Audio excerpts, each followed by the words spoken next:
More than 71% of students in America have a cell phone by the time they start middle school. And according to a recent study by Common Sense Media, for high schoolers, it's more like 90%. That same study found that almost all of those kids use their cell phones at some point during the school day.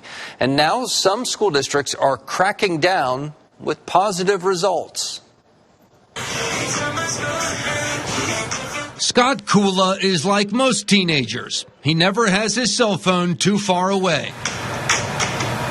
But his school, Dunbar Middle, has strict phone rules. The teachers have us keep it in our backpacks from the start of the school until the end. Over at Fort Myers High School, the rules are a little more relaxed. You just got to put them in your backpack when you get in the class, but during lunch you can have them out. We're allowed to have phones out in some classes, but it really depends on the policy of the teacher. The Lee and Collier County school districts have a policy in line with the state law. No phones during instructional time. Outside of that, the principal has some discretion. But there's a push in other districts across the state, country, and around the world to ban phones altogether in school. From the first bell until the last bell, cell phones are away and not used throughout the day at all. Not in class transition, not at lunch, not in the classrooms. Rebecca Watson is the principal at East River High School in Orlando. Orange County schools took the state law a step further this year.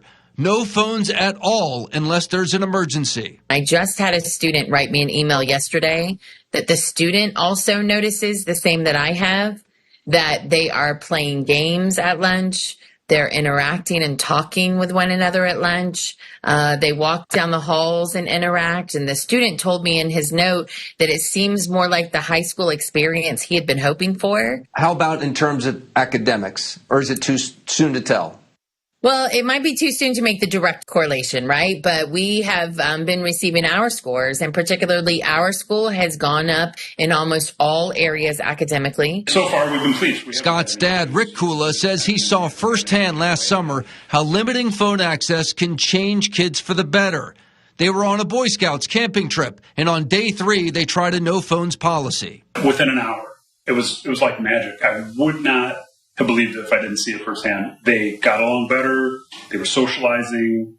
They were doing things that they hadn't been doing the entire trip, only because they didn't have the distraction of the phone. So I think there are definitely some possibilities of positiveness when you take those things away. What would you say to other school districts who are thinking about it then? I would say do it. I would say that it has been so important, especially for our high schoolers, to just be kids again and to focus on being here, enjoying the school day, having friends, and not be distracted by those outside factors. But be consistent, because if you start off strong and then ease up, it's going to be hard. So as I told my students here the other day, till the last day of school, we are not using phones here at East River High School. Principal Watson said there was some pushback from parents who want to be able to reach their kids during the school day. She said they are welcome to call the school anytime, and their child can take that call in the office. And if there is an actual emergency situation at the school, kids are allowed to use their cell phones to reach their parents immediately.